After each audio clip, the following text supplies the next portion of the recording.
Hai semuanya, selamat datang di Kapas Khatwa Podcast. Ya.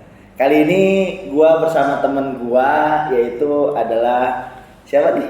Afganis, halo. Afganis. Kebetulan kita kuliah di satu kampus ya.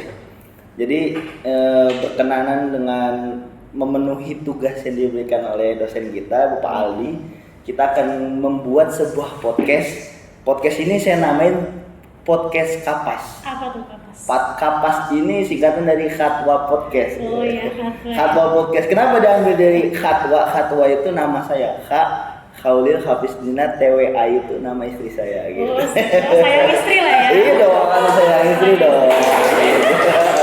Oke, kali ini gua akan ngebahas tentang tips gimana sih tips efektif untuk belajar sebagai mahasiswa. Ya, dari pengalaman lu sebagai mahasiswa di Gici itu kasih kisi-kisinya sedikit dong tentang tips belajar yang efektif sebagai mahasiswa. Ya, gua akan mulai tentang pertanyaan pertama adalah pertanyaan tentang bagaimana sih lu berminat bisa untuk melanjutkan kuliah lu di Gici ini. Itu pertanyaan pertama. Oh, ada beberapa pertanyaan gitu. Ada dong. Banyak dong. Jadi gimana jawabannya? Oh, langsung dijawab nih. Iyalah. Jadi awalnya itu gua kuliah karena yang pertama gua lulus sekolah. Gak usah malu-maluin aja. Kita mengalir aja di podcast ini, ya enggak? Ya. Kita mengalir aja di podcast ini. Ya, no cut, no edit. Jadi sealami mungkin kita buat. Oh gitu. Iya dong. Santai aja. Kita buat mencair suasana ini. Gua kayak ngobrol sama ini nih. HRD. Oke, lanjut. Jadi kan waktu gue lulus sekolah itu gue langsung kerja kan. Dan Ya. alhamdulillahnya itu gue langsung kerja di bagian kantor. Ngurusin kayak ya semacam akunting lah. Oke. Cuman menurut gue ilmu gue tuh masih kurang gitu kan. Jadi makanya gue tuh punya niat buat kuliah lagi gitu, buat menggali ilmu gitu. Oke, dari ini gua ada pertanyaan sebenarnya. Kok bisa sih lu baru lulus langsung bisa kerja di bagian yang katakanlah ini udah langsung jadi office-nya gitu, di office, di bagian office. Kok bisa gitu? Ya yang pertama mungkin karena hoki kali ya. Hoki. Oke.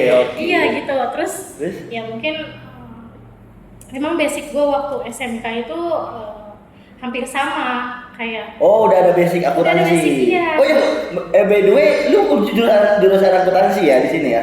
Iya, akuntansi gue. Oke. Kita kan sekelas, Pak. Iya, Oh, iya.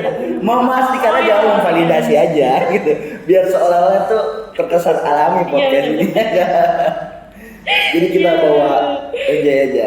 Betul. Oke, berarti memang sudah sejalur nih antara pekerjaan, antara lulus sekolah, terus pekerjaan dan melanjutkan kuliah ini. Iya. Sudah sejalur. Cuman gue kayak telat gitu. Oh, telat. kuliahnya. Lu ada apa namanya? Jarak berapa lama antara lulus kerja sampai baru ini kuliah? Gue lulus tahun 2018. 2018. Oke. Terus gue lanjut kuliah itu tahun 2020. Tahun 2020. Iya. Oh, agak lama ya, 4 Iya. tahun ya berarti ya. Ah. 4 tahun, oke. Dari situ 4 tahun. Nah, dari 4 tahun lu sudah mulai bekerja ya kan? Dari lulus sekolah terus bekerja. Nah, otomatis pemikiran lu atau pola pikir lu ketika kuliah itu bukan seorang yang kosong. Dalam artian begitu masuk ke kampus itu udah ada basic-basic yang katakan lu dapetin di dunia Iya. kerja maupun di dunia sekolah. Nah, bagi tipsnya dong dari situ. Menurut lu gimana itu bagi kalau lu kan udah punya pengalaman di sekolah, di pekerjaan. Nah, ini tipsnya bagaimana kalau misalkan teman-teman yang nggak punya pengalaman basicnya, katakanlah dia lulusan dari SMK yang bukan katakanlah akuntansi atau yang lain, tapi tiba-tiba tuntutan karena dunia pekerjaan dia pengen di akuntansi. Menurut lu bagaimana tipsnya gitu? Biar anak-anak yang nantinya akan kuliah di jurusan akuntansi itu bisa jadi efektif gitu, menjadi mahasiswa. Menurut lu aja. Jadi, Iya. tar dulu nih. Kayak pertanyaannya agak ngebingungin ya? Oh, agak bingungin. Iya, ngebingungin. Agak berat apa Gimana? Apa mau pertanyaan jawabnya pakai chat GPT? Aduh, jangan itu. Nggak, jangan ya. Jangan. Bahaya. Jadi gini aja deh. Gimana tipsnya buat mahasiswa, calon mahasiswa ya lebih calon mahasiswa yang tidak mempunyai basic akuntansi, terus tiba-tiba pengen masuk akuntansi. Ya, Tipsnya dari lu gitu, sebagai dari mahasiswa yang udah punya pengalaman lah. ya balik lagi kalau misalnya lu kuliah kan tujuannya apa? Belajar kan, untuk ilmu betul. juga.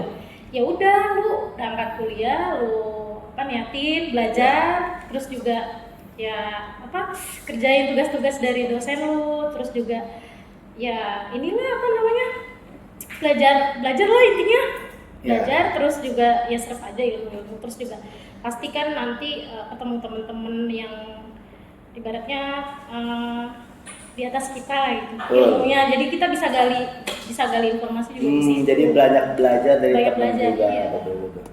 Ya gue juga sebetulnya sama yang akan sampaikan tadi. Nggak hanya belajar dari tentang materi-materi yang akan disampaikan dosen, juga banyak belajar dari teman-teman yang memang sudah bekerja kebetulan linear dari pekerjaan sama yang diambil jurusannya. Iya, itu. Oh gitu. Iya, Okay. jadi ya belajar terus juga ambil ilmu dari orang-orang yang lebih berpengalaman gitu. Teman-teman lu juga. Oke. Gitu aja sih. Ya. Ya. Udah. Oke. Udah berapa menit? Oh, udah 6 menit, udah memenuhi syarat. Tapi ada pertanyaan terakhir. Dari sejauh ini, lu ngejalanin kuliah lu kan sambil kerja juga ya, Betul. ya kan? Sambil kerja juga. Berat nggak sih? Berat pasti. Berat banget ya. Gimana lu cara ngebagi itu semua biar lebih efektif gitu? Yang pertama sih harus pinter-pinter bagi waktu. Bagi waktu. Kan kuliah gue kebetulan kan malam ya, terus karyawan juga. Ya udah, gue paginya buat kerja, Iya. malamnya buat kuliah. Dan untuk tugas-tugas ya paling gue kerjainnya di hari-hari libur aja. Atau enggak kalau misalnya kan gue alhamdulillah di office ya. Iya. Ya bisa lah gue Bisa curi waktu. nyambi. Iya betul. Tapi dengan begitu menurut lu efektif nggak sih? Kalau Lu lu bisa, ngejalaninnya? kalau lu bisa ngakalinnya sih efektif aja.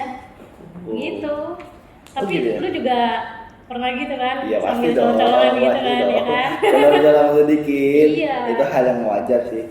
Dia menurut gua memang semua itu ketika kita dibagi-bagi tugas, apalagi kita juga kerja ya kan, terus lanjut kuliah, setelah itu terus pulang dengan keadaan lelah yang katakanlah membawa emosional sisanya gitu ya enggak. Nah, pertanyaan terakhir, bagaimana ketika sisa tenaga lu ya yang katakan capek tadi pagi lu kerja ya kan malamnya lu kuliah terus pulang apa yang lu lakuin setelah itu gitu Apa ya? sebagai mahasiswa sebagai pekerja juga. Aduh. Di rumah itu lu lebih efektif ngapain lagi setelah itu? Istirahat sih, capek Udah ya. istirahat Capek berarti. ya, tapi ya namanya gue juga kan perempuan ya. Iya. Pasti ya, apalagi tinggal bareng orang tua nih, Iya, betul, ya kan betul. harus sadar diri juga kan. Iya. Ya membantuin orang tua lah, paling juga gue nyapu, sama nyuci piring. Oke. Kamu belum nikah, Kak? Tuh, ada celetukan dari netizen. Ya, Perlu dijawab? itu mah dibilang lain. Itu oke. Oke, itu sedikit tips untuk teman-teman semua calon mahasiswa atau mahasiswa yang sudah menjalankan segala aktivitas dari bekerja yang memang sambil bekerja, kuliahnya hanya kuliah saja gitu. Nantinya kedepannya akan mengalami hal-hal yang serupa dengan kita ya. Mungkin itu aja dari podcast kali ini. Terima kasih. Ya nggak ada kata-kata pamungkas dari gua. Mungkin terima kasih kalian sudah menonton kali ini. Terima kasih kembali lagi nanti di Kapas Katwa Podcast. Bye. Sangat natural.